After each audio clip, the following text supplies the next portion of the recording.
निर्जला एकादशी व्रत कथा। निर्जला एकादशी व्रत कथा। क्या आप जानते हैं कि सिर्फ एक दिन का व्रत आपको समस्त एकादशियों का फल और विष्णु लोक तक पहुंचा सकता है। यह कोई साधारण व्रत नहीं, बल्कि स्वयं भगवान श्री कृष्ण द्वारा बताया गया सबसे श्रेष्ठ व्रत है, निर्जला एकादशी। आज हम सुनेंगे भीमसेन और व्यास जी के संवाद की वह पावन कथा, जिसने लाखों लोगों का जीवन बदल दिया है।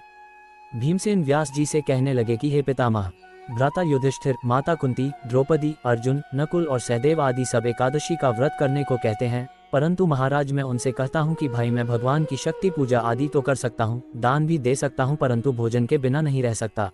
इस पर व्यास जी कहने लगे कि हे भीमसेन, यदि तुम नरक को बुरा और स्वर्ग को अच्छा समझते हो तो प्रति मास की दोनों एकादशियों को अन्न मत खाया करो। भीम कहने लगे कि हे पितामह, मैं तो पहले ही कह चुका हूँ कि मैं भूख सहन नहीं कर सकता। यदि वर्ष भर में कोई एक ही व्रत हो तो वह मैं रख सकता हूँ, क्योंकि मेरे पेट में वृक नाम वाली अग्नि है, सो मैं भोजन किए बिना नहीं रह सकता। भोजन करने से वह शांत रहती है, इसलिए पूरा उपवास तो क्या एक समय भी बिना भोजन किए रहना कठिन है। अतः आप मुझे कोई ऐसा व्रत बताइए जो वर्ष में केवल एक बार ही करना पड़े और मुझे स्वर्ग की प्राप्ति हो जाए। श्री व्यास जी कहने लगे कि हे पुत्र, बड़े बड़े ऋषियों ने बहुत शास्त्र आदि बनाए हैं जिनसे बिना धन के थोड़े परिश्रम से ही स्वर्ग की प्राप्ति हो सकती है।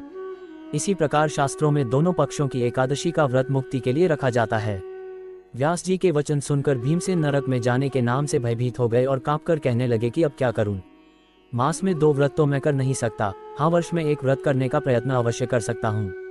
अतः वर्ष में एक दिन व्रत करने से यदि मेरी मुक्ति हो जाए तो ऐसा कोई व्रत बताए।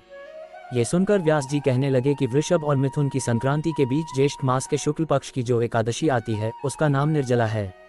तुम उस एकादशी का व्रत करो। इस एकादशी के व्रत में स्नान और आचमन के सिवा जल वर्जित है।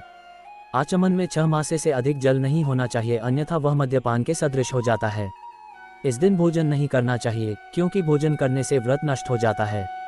यदि एकादशी को सूर्योदय से लेकर द्वादशी के सूर्योदय तक जल ग्रहण न करे तो उसे सारी एकादशियों के व्रत का फल प्राप्त होता है। द्वादशी को सूर्योदय से पहले उठकर स्नान आदि करके ब्राह्मणों का दान आदि देना चाहिए। इसके पश्चात भूखे और सत्पात्र ब्राह्मण को भोजन कराकर फिर आप भोजन कर लेना चाहिए। इसका फल पूरे एक वर्ष की संपूर्ण एकादशियों के बराबर होता है। व्यास जी कहने लगे कि हे भीमसेन, यह मुझको स्वयं भगवान ने बताया है। इस एकादशी का पुण्य समस्त तीर्थों और दानों से अधिक है। केवल एक दिन मनुष्य निर्जला रहने से पापों से मुक्त हो जाता है। जो मनुष्य निर्जला एकादशी का व्रत करते हैं उनकी मृत्यु के समय यमदूत आकर नहीं घेरते, वरन भगवान के पार्षद उसे पुष्पक विमान में बिठाकर स्वर्ग को ले जाते हैं। अतः संसार में सबसे श्रेष्ठ निर्जला एकादशी का व्रत है, इसलिए यत्न के साथ इस व्रत को करना चाहिए। उस दिन ओम नमो भगवते वासुदेवाय मंत्र का उच्चारण करना चाहिए और गौदान करना चाहिए। इस प्रकार व्यास जी की आज्ञानुसार भीमसेन ने इस व्रत को किया। इसलिए इस एकादशी को भीमसेनी या पांडव एकादशी भी कहते हैं। निर्जला व्रत करने से पूर्व भगवान से प्रार्थना करें कि हे भगवान, आज मैं निर्जला व्रत करता हूँ, दूसरे दिन भोजन करूंगा। मैं इस व्रत को श्रद्धापूर्वक करूंगा, अतः आपकी कृपा से मेरे सब पाप नष्ट हो जाएं। इस दिन जल से भरा हुआ एक घड़ा वस्त्र से धन कर स्वर्ण सहित दान करना चाहिए। जो मनुष्य इस व्रत को करते हैं उनको करोड़ पल सोने के दान का फल मिलता है, और जो इस दिन यज्ञादिक करते हैं उनका फल तो वर्णन ही नहीं किया जा सकता। इस एकादशी के व्रत से मनुष्य विष्णु लोक को प्राप्त होता है। जो मनुष्य इस दिन अन्न खाते हैं वे चांडाल के समान हैं, वे अंत में नरक में जाते हैं। जिसने निर्जला एकादशी का व्रत किया है वह चाहे ब्रह्म हत्या हो, मद्यपान करता हो, चोरी की हो या गुरु के साथ द्वेष किया हो, मगर इस व्रत के प्रभाव से स्वर्ग जाता है। हे कुंती पुत्र, जो पुरुष या स्त्री श्रद्धा पूर्वक इस व्रत को करते हैं उन्हें अग्रलिखित कर्म करने चाहिए। प्रथम भगवान का पूजन, फिर गौदान, ब्राह्मणों को मिष्ठान व दक्षिणा देनी चाहिए तथा जल से भरे कलश का दान अवश्य करना चाहिए। निर्जला के दिन अन्न, वस्त्र, उपाहन, जूती आदि का दान भी करना चाहिए। जो मनुष्य भक्तिपूर्वक इस कथा को पढ़ते या सुनते हैं उन्हें निश्चय ही स्वर्ग की प्राप्ति होती है। इस कथा से हमें ये सीख मिलती है कि यदि श्रद्धा हो तो एक दिन का कठोर व्रत भी जन्मों के पापों से मुक्ति दिला सकता है।